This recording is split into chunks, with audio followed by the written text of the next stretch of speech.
Hi, everyone. Judge Andrew Napolitano here for Judging Freedom. Today is Wednesday, February 5th, 2025. Professor Gilbert Doctorow joins us now. Professor Doctorow, always a pleasure, my dear friend. Of course, I want to talk to you about the Kremlin and the latest in Ukraine and the special military operation between Russia and Ukraine. But first, if you don't mind, what is your understanding of the Kremlin's view of the conflagration, which from my perspective is genocide in Gaza?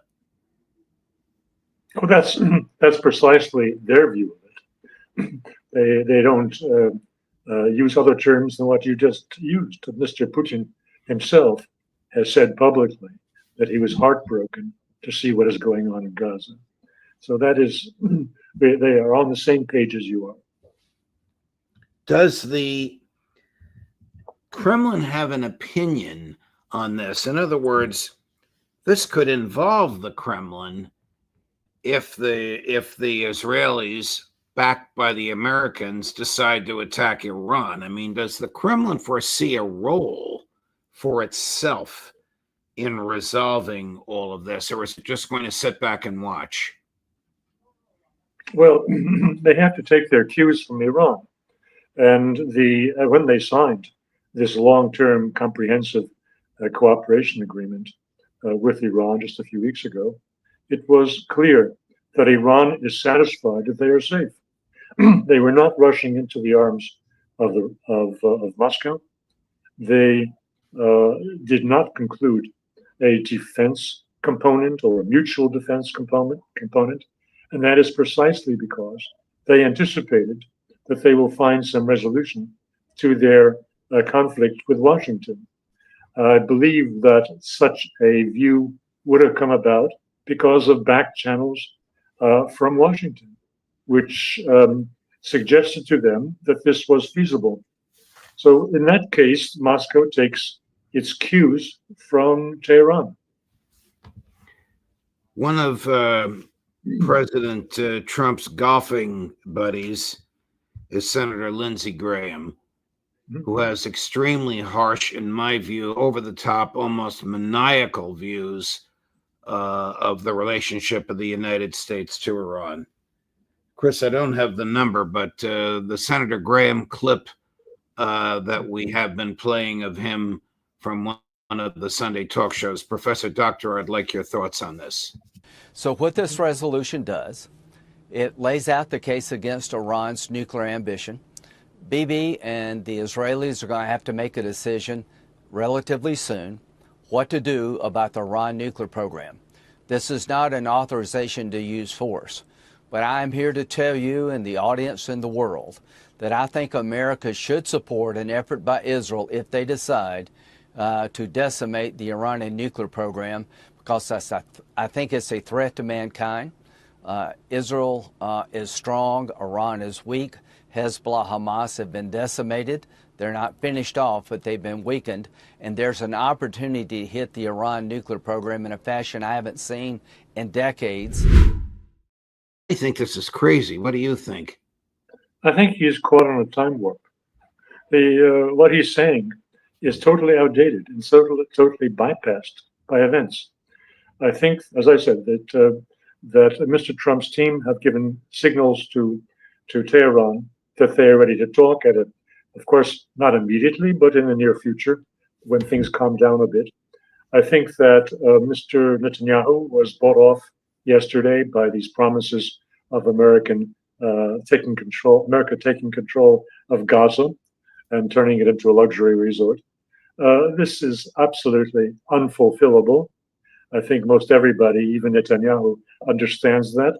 But it gave him something to walk away with, to speak about his great friends in America, when he has most likely given up plans to continue the military operations in Gaza, and has most likely given up his greatest ambition, which was, but you said at the outset, to decimate the nuclear installations of Iran. But for Senator Graham to say Israel is strong, Iran is weak, I mean, this is simply not true. in February 2025? What has that man been saying that is true for several years? And Right. he is a one-man propaganda organization, and he does that in Kiev when he visits them. He says what he wants to say, even if it has no bearing on the real situation. So this is in line with his overall behavior. I'm going to play a clip of President Trump yesterday saying that the United States will own the Gaza Strip. Take a look at Prime Minister Netanyahu's body language. I don't even know if he knew ahead of time what President Trump was going to say. Chris, number 4. The U.S. will take over the Gaza Strip, and we will do a job with it, too. We'll own it and be responsible for dismantling all of the dangerous unexploded bombs and other weapons on the site, level the site and get rid of the destroyed buildings, level it out, create an economic development that will supply unlimited numbers of jobs and housing for the people of the area. You are talking tonight about the United States taking over a sovereign territory. What authority would allow you to do that? Are you talking about a permanent occupation there? Redevelopment? I do see a long-term ownership position, and I see it bringing great stability to that part of the Middle East and maybe the entire Middle East. And everybody I've spoken to, this was not a decision made lightly. Everybody I've spoken to loves the idea of the United States owning that piece of land, developing and creating thousands of jobs with something that will be magnificent. And I don't want to be cute. I don't want to be a wise guy, but the Riviera of the Middle East, this could be something that could be so bad. This could be so magnificent. If we can get a beautiful area to resettle people permanently in nice homes and where they can be happy and not be shot, not be killed, not be knifed to death like what's happening in Gaza. Why would they want to return? The place has been hell. What do you think? This is really Donald Trump doing what he does best in his own mind. It is complete dissimulation. It is speaking to Netanyahu. As you suggested, Netanyahu, by the body language, was hearing this for the first time while he was while he was at the microphone, and he was first amused. Then he got quite interested in what Trump was saying because he hadn't heard it before.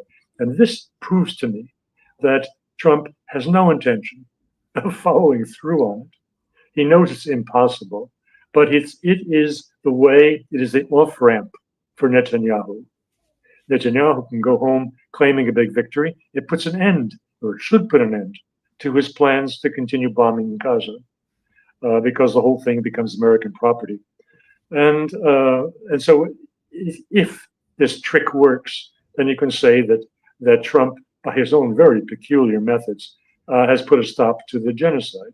We'll see. Nothing is clear. And it's precisely this opacity, precisely this confusion that Trump is using as his negotiating tool. I wonder if Netanyahu's government will survive, because, of course, we know, and I'm going to get to Russia in just a moment, Professor. I appreciate your indulgence. We know that the extremists in his coalition want the ceasefire to end or be violated, depending upon how you want to look at it, and more slaughter and genocide to resume. But as you say, I don't know how Netanyahu could do that now in light of this seemingly off the wall and probably legally impossible suggestion that Trump has just made. Trump is stupid like a fox. Yeah, nicely put. All right, do we know if the President Biden pipeline of U.S. Military equipment and ammunition to Kyiv is still flowing, Professor Doctorow? No, I have no information about that. And the Russians aren't talking about it, other than the fact that we knew last week that 90 slightly used and shop-worn Patriot missiles were delivered to Ukraine, to Poland, on their way to Ukraine. So in that sense, part of the pipeline was open. We can assume about other parts also were open, but everything is finite. the Russians are day by day destroying anything that comes in. So even if the pipeline is open, and even if a few $1 billion worth of munitions and other types of armament are delivered, it will not keep the Ukrainian army going very long. And that is all the more true. They don't have men to deploy, to use this equipment. They're short of staff. If Donald Trump is continuing the Joe Biden pipeline, even if they've closed the spigot just a little bit, what does this tell President Putin?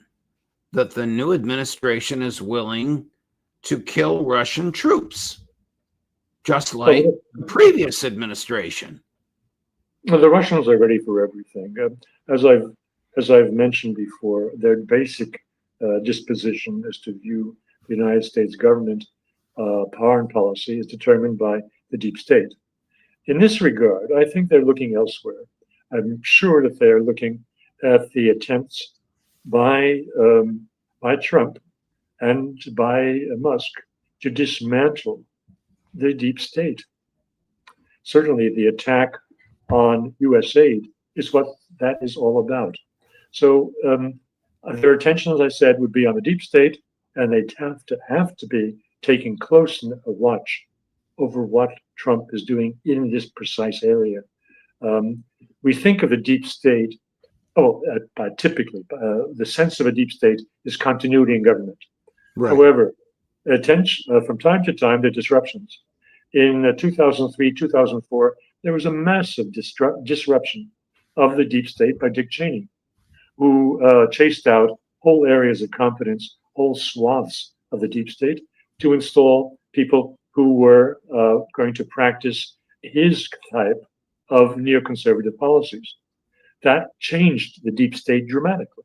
Not that there weren't neocon people there before, but now they became the only people. Well, so it is today. The American media is reporting this morning that the Trump administration has offered buyouts to every, and this is hard to believe, and of course the number is secret, but to every single employee of the Central Intelligence Agency. Now, if they all took the buyout, put aside the cost, that would decimate the American intelligence community until those human beings could be replaced by people of equal experience. I'm not a fan of the CIA, but there is a service that they perform when they engage in legitimate gathering of data from other countries. I think on an interim basis, the government could simply enlarge the outsourcing that it otherwise does, and which probably accounts for more than 50% of the open source intelligence that is gathered by the U.S. government. So it's not as though they have no means of making up for the loss of personnel. The question in everything that Trump is doing, and I'm calling it disruptive action, his wrecking ball, is to remove those institutions, those, as I say, agencies, and those personnel who have brought us forever wars. Right. We were celebrating when this goes back 4 years ago. We celebrated when Nuland saw the handwriting on the wall and resigned. But that was one person. That was Nuland. There may be a few people around her. The vast majority of staff in the State Department, sorry to say this, I think they'll be next for the sledgehammer, in the State Department, in the intelligence agencies. These are people whose time to shine came under Dick Cheney when he brought in people like that who shared his philosophy, political philosophy. Well, look, if Donald Trump is truly against forever wars, and I hope he is, he doesn't always say what he means. He doesn't always mean what he says. It's about time that he rid the government of the culture that supports the forever wars. And in your view, and I agree with it, and it's well documented, this culture has existed and metastasized since 2001, when Cheney then Vice President Cheney did what you said he did. Was there another suicide, bombing, execution, killing in Russia of a significant member of President Putin's administration in the past 48 hours, a man by the name of Sarkisian? In his administration, I'm not sure what he was doing, what his job title was recently, but he was a very active participant in the resistance in Donbass. And when going back to the very start of the rebellion of these regions against the coup d'état government that the U.S. had installed in February 2014 in Kiev.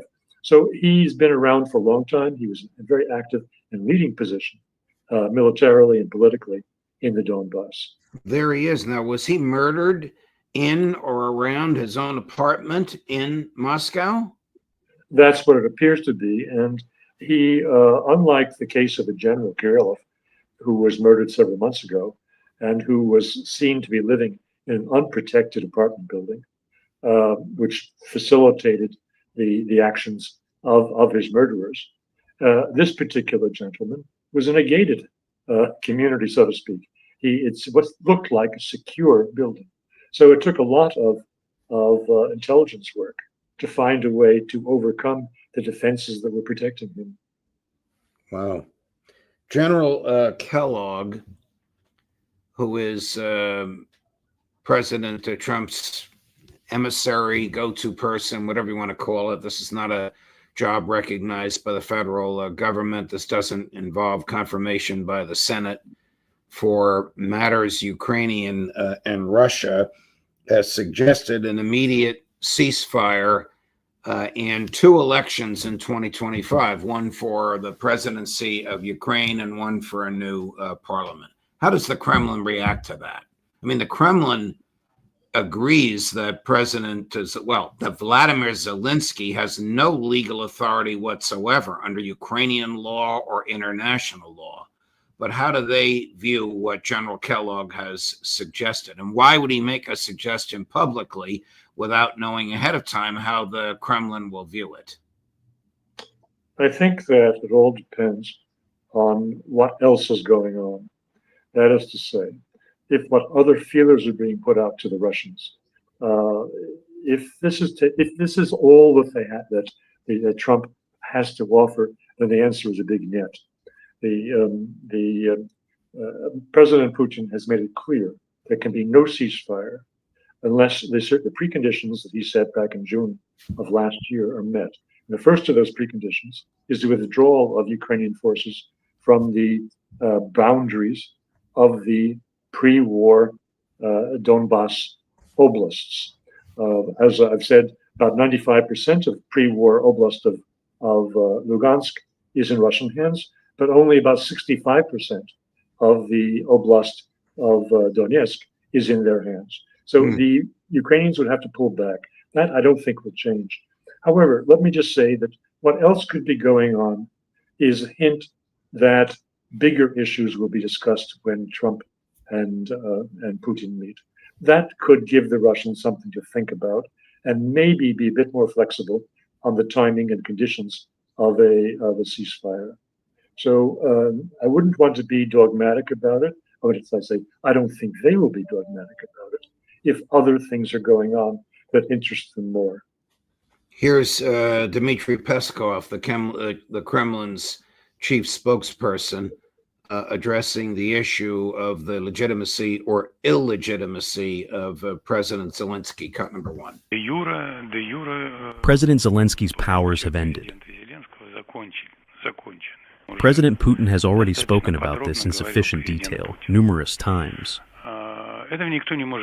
No one can dispute this because it is absolutely the obvious legal reality that exists in Ukraine. And therefore, of course, the very idea of holding elections in Ukraine, from the point of view of legitimizing the leadership, I want to remind you of Putin's very recent statement that this legitimization is necessary for the legal recording of any agreements, in terms of conflict resolution. You can't really dispute that.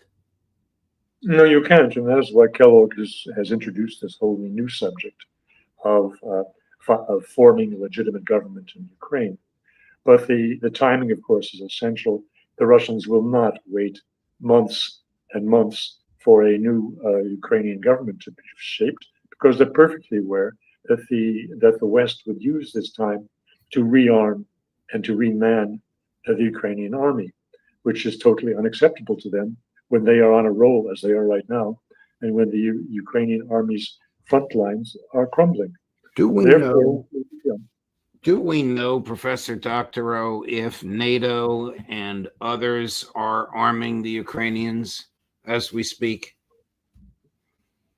We assume they are, because yesterday the Russians reported a very big drone attack, which destroyed, they say, 1,000 mercenaries, well, foreign advisors, a vast number of people that was reported to have been killed by the Russians. So presumably there's still more around. Yes. Well, thank you very much for your time today. Fascinating. Thank you for letting me take you into the Middle East as well. Your thoughts are very illuminating. Of course, we enjoy your time, and it's a privilege for me, and I hope you'll join us again next week. Well, thank you so much. Sure.